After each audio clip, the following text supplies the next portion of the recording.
Buenas noches, mi nombre es Carlos Rodríguez Lema, conformo el grupo número uno con mi compañero Jonathan Zambrano.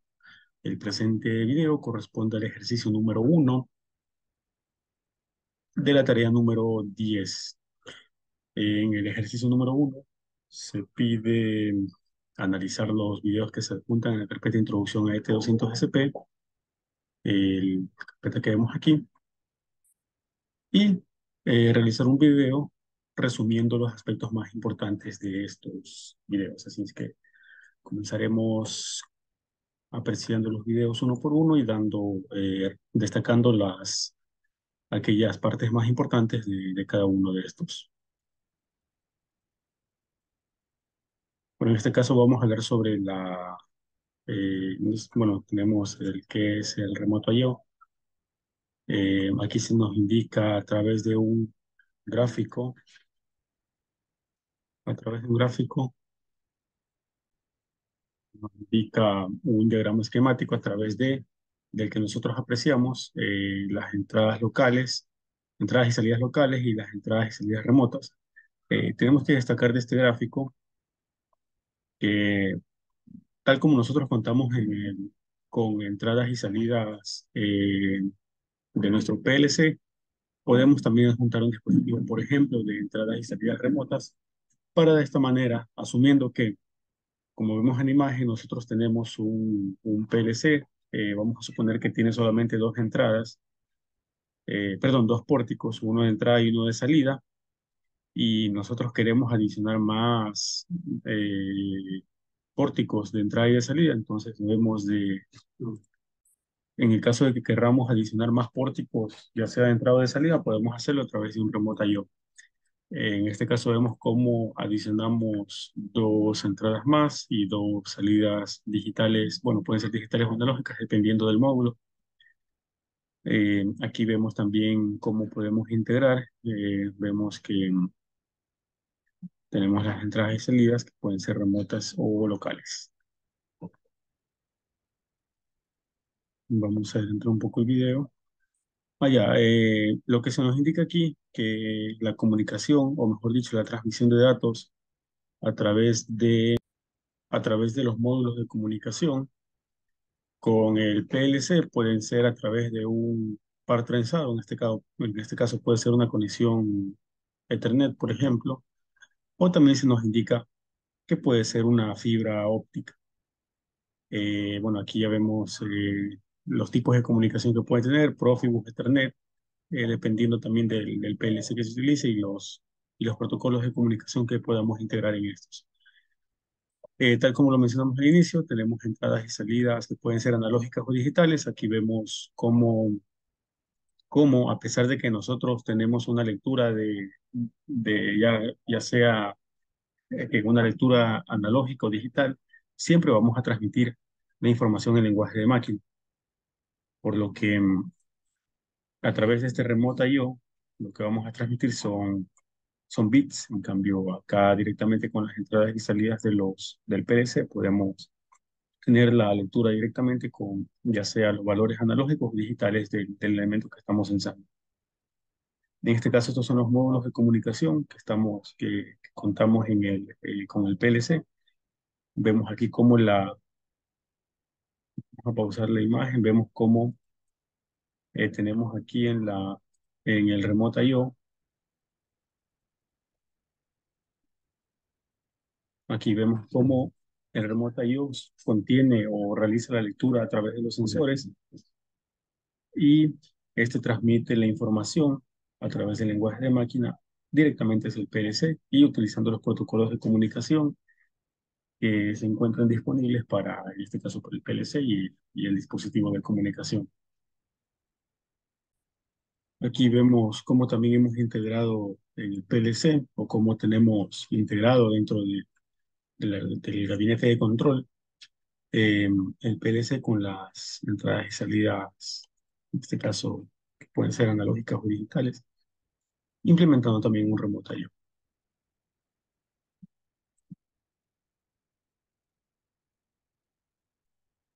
Aquí debemos verificar o estamos apreciando cómo debemos eh, apartar un slot para el dispositivo, en este caso para el dispositivo con el que estamos aumentando las señales del PLC, las, las entradas y salidas del PLC.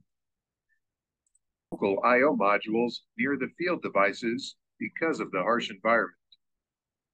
Remote I/O is a solution when you want to place I/O modules close to the field devices in order to eliminate long lengths of multi-conductor. Aquí lo que se nos menciona es que a través de Remote I/O podemos disminuir, por ejemplo, la ubicación entre, o mejor dicho, podemos maximizar la eficiencia en la utilización de, por ejemplo, el cableado para los sensores y los actuadores, debido a que el dispositivo se puede ubicar más cerca de los en este caso sensores y actuadores, y a través de un solo cable obtener información de todos, a diferencia de si nosotros mantenemos este dispositivo With o remote I/O, utilizamos la entrada signals del can be PLC, received from todos estos faraway cables sensors deberían and dirigirse hacia el control PLC, signals sent long lo distances que to control representaría un valves, gasto motors, and other elevado en final cuanto actuators. al cableado Signals can be desde sent los any sensores y distance on a actuadores hacia el high-speed PLC. medium, such as twisted pair wires and fiber optics, using a variety of transmission protocols, such as Ethernet and Profibus. Modules. Local I/O refers to I/O modules connected to the controller backplane in the PLC rack. To respond to your feedback. So, Esto es todo en cuanto al video número 1. Pasemos al video número 2. Vamos a hacer introducción a ET 2.0. glad you could join us for another great instructional video from RealParts. Stay tuned till the end to learn more about our new online store, where you can purchase the Siemens brand products you see in our training courses. This video will answer two important questions for you. First, what is an ET200SP base unit? And second, how can you install and use this device in your system? Like you've come to expect from all RealParts videos, this training module is packed with relevant information. Y cómo podremos, bueno, cómo lo que es un and it's provided in an easy-to-follow, que es la concise base, format. la unit, As always, if you have any questions la about what base you unit. need, our RealParts team is always just a phone call or email away. So let's get started. Engineers began using remote I/Os. Vemos They had que to la install close to the ET200 sensor and actuators on the factory floor. The other end is connected to the PLC in the control room by a single cable. Before PLC engineers began using remote I/Os, they had to wire all of the sensors and actuators on the factory floor directly to the PLC in the control room. Often that was a monumental task when you consider that in many large factories, en esta parte vemos que básicamente un ET200 es un módulo que nos permite escalar entre los distintos pórticos del PLC, ya, entre los distintos pórticos del PLC, permitiéndonos, por ejemplo, evitarnos este cableado. Como vemos aquí en la imagen, tenemos un conjunto de pórticos I/O del PLC, y a través de la ET200 nosotros podemos, por ejemplo, acercar el pórtico de lectura, y a través de un solo cable, que puede ser, como lo vimos en el anterior video, comunicación Ethernet, un par trenzado o Profibus, podemos, como vemos aquí en la imagen, conectar la simple tarjeta ET200, que puede estar, por ejemplo, dentro del área de máquinas de la industria, y a través de un solo conector podemos transmitir la información necesaria correspondiente a cada uno de las entradas y salidas de la tarjeta de la ET200. is one of the most popular remote I/Os manufactured by Siemens, such as motor starters. Aquí vemos cómo nosotros acoplamos Here's a look at the head module. un arrancador And these are the I/O modules, a la tarjeta, en este caso la digital ET200, inputs and outputs, or analog inputs and y en outputs. conjunto hacia el EPS, al PLC. Vemos que aquí tenemos integrado al PLC un módulo de entradas digitales, un módulo de salidas digitales, y asimismo un conjunto, bueno, un par de módulos, uno correspondiente a las entradas digitales y otro, perdón, a las entradas analógicas, y Now, otro a las let me salidas show you what analógicas. happens if I take one of these I/O cards out. Take a look at another part here. We call this a base unit. The En base este caso unit tenemos is, una as the name ET200 indicates, SP a base where you can install the I/O card. acoplada al PLC. In order for you to be Braille like this, En lo que then estamos push viendo it aquí en esta into parte, eso también es destacable acerca de cómo nosotros montamos the las rail, tarjetas making sure the device clicks into the en rail. el gabinete, Next, push the donde base unit tenemos to the left to attach el it to the head PLC. module. When you hear that, clicked it to the Vemos head que la module. manera correcta es comenzando Now, desde the arriba, base acoplando la unit can pestaña, easily communicate data with the head luego module. la pestaña I install inferior the rest of the base y units in the empujando same hacia way. el PLC para que se acoplen los ganchitos que se encuentran, o bueno, una especie de sujetadores Let's que se move to the encuentran other end of the integrados en el unit. PLC. Y esto lo Here's podemos where hacer you en need to serie, install a de tal manera terminator, que or nosotros what podemos Siemens colocar calls no a solamente server una module, tarjeta the same way you install the SP200, base module. ET200, perdón, sino un Now, conjunto de to varias install the tarjetas para I/O aumentar cards la or cantidad the de I/O pórticos con los module, que nosotros you contamos simply place the card on the en base nuestro unit PLC. like this, nose of the first base unit. Vemos también que nosotros cuando alimentamos el PLC debemos sí o sí también alimentar By tarjeta, doing this, las you'll not tarjetas, en only este be caso able to la power this EP200, module, but you'll see the power se also alimentan con la follows the misma, rest of el base mismo nivel de units on the right. tensión que And turns nuestro on the rest of the PLC. module. Here's, for example, type A0, A1, B0, B1.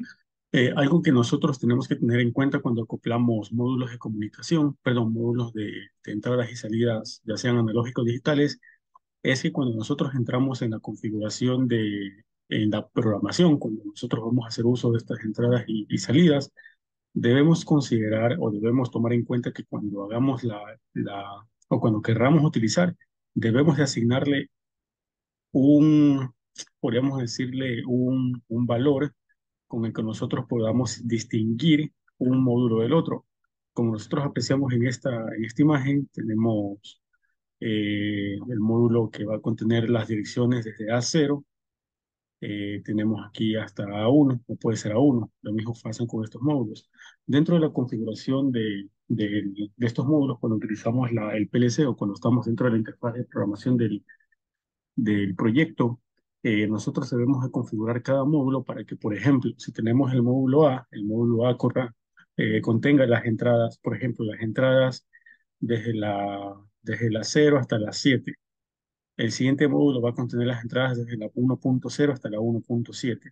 El módulo, yo que sé, otro módulo más va a tener las contenidas o configuradas las entradas desde la 2.0 hasta la 2.7. Entonces esto tenemos que tener muy en cuenta cuando nosotros querramos hacer uso de las tarjetas, asignarle una dirección para que nosotros podamos identificar una tarjeta de la otra. C0 and C1 among several SP base units on this page of RealPAR's online store. Que Download lo que the apreciamos manual. básicamente son el datasheet, no es un datasheet, serían los manuales de utilización de So, cada what uno de we've los learned to módulos. this point is that the Eh, ET200 SP base receive the signals from the sensors and action.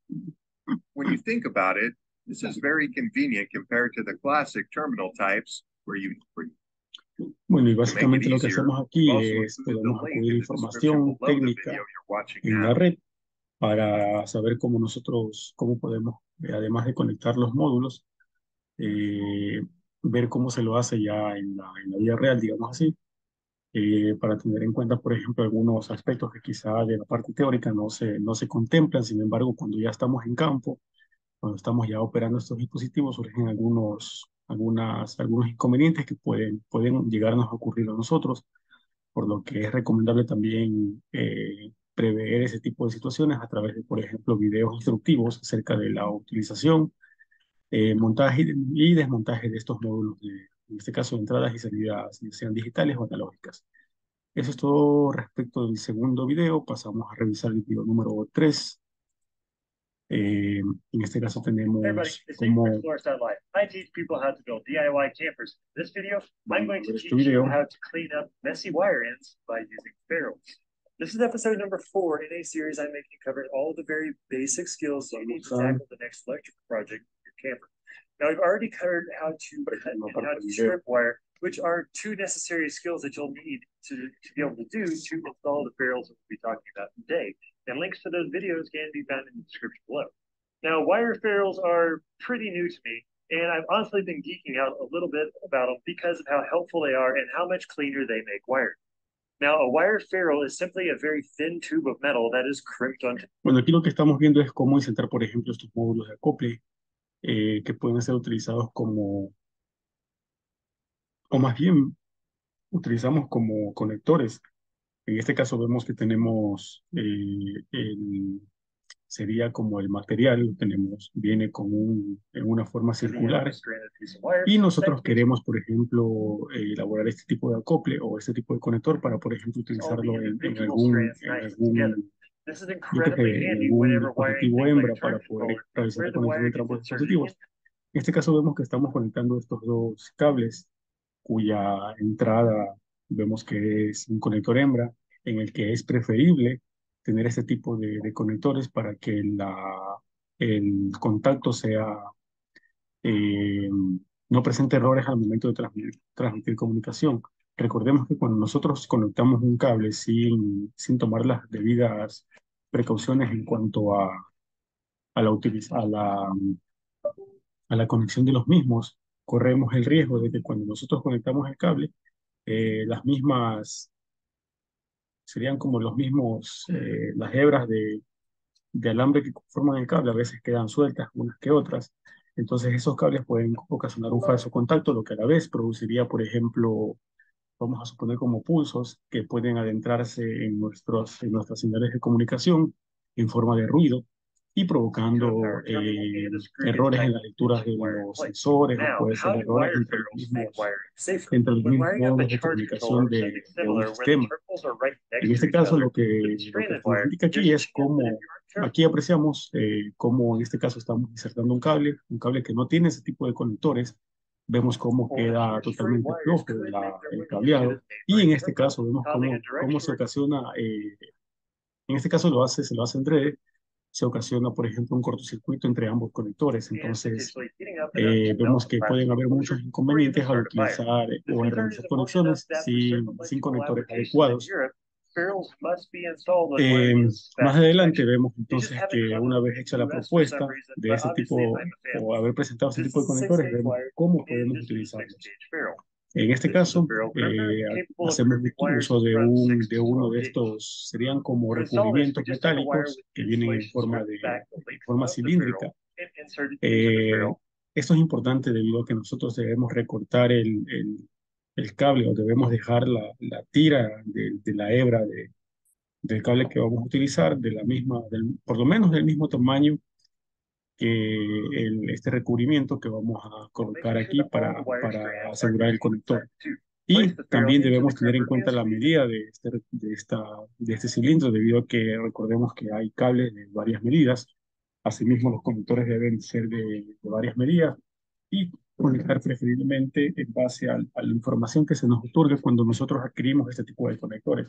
Es decir, si adquirimos un conector, yo qué sé, para un cable calibre 18, no vamos a conectarlo en un calibre 20, por ejemplo, debido a que el cable es muy pequeño y la conexión, o mejor dicho, el seguro que se, que se genera cuando nosotros hacemos la presión con esta herramienta no puede ser lo suficientemente adecuado como para mantener fijo el conector y este puede sufrir algún daño o simplemente puede ocasionar un falso contacto, lo que a su vez se traduciría como nuevamente algún tipo de error de lectura mientras nosotros nos comunicamos a través de cable, ya sea como una fuente de energía o simplemente como un cable conductor de algún tipo de información que puede ser un termistor o algún otro tipo de sensor. Asimismo a un sensor, a un actuador. Entonces, básicamente lo que podemos destacar de este video es que estamos aprendiendo cómo debemos realizar las conexiones correctamente. En este caso podemos asumir que eso es un conector para valga la redundancia, conectores de alimentación que pueden ser hacia nuestro PLC, hacia nuestros módulos de comunicación o hacia distintos equipos que pueden ser utilizados en una industria. Pasamos ahora a revisar el video número 4.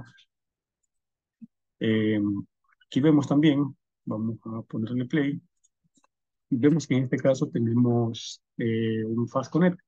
Esto de aquí es también muy relevante. cómo nosotros podemos realizar por ejemplo, un conector. Vemos que en base al cable que nosotros estamos utilizando, esta herramienta nos otorga, por ejemplo, un esquema, un diagrama esquemático de cuál sería la longitud a la que nosotros deberíamos conectar el cable. Vemos cómo aquí esta persona coloca encima del cable y una vez tomada la medida de cuánto se debe cortar, ingresa el conector y bueno, comienza a realizar el corte. Vemos cómo aquí ya queda visible los cables que conforman el que aquí parece ser un conector Ethernet. Es impecable, mejor dicho. Podemos asumir que sea un conector Ethernet, puede ser también otro tipo de cable.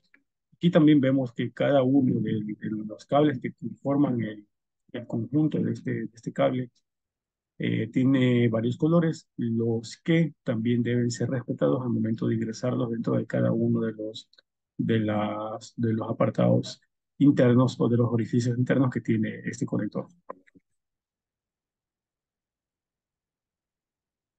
Vemos que una vez estaba conectado, hacemos una ligera presión hacia abajo y realizamos la conexión. Eh, Vemos que aquí ya se encuentra conectado. Entonces lo que tenemos que hacer es a través de una palanquita, sellamos el segundo. Y de esta manera ya tenemos listo nuestro conector. Hay que mencionar que un procedimiento similar se realiza cuando realizamos conectores Ethernet. En este momento les voy a mostrar en la pantalla.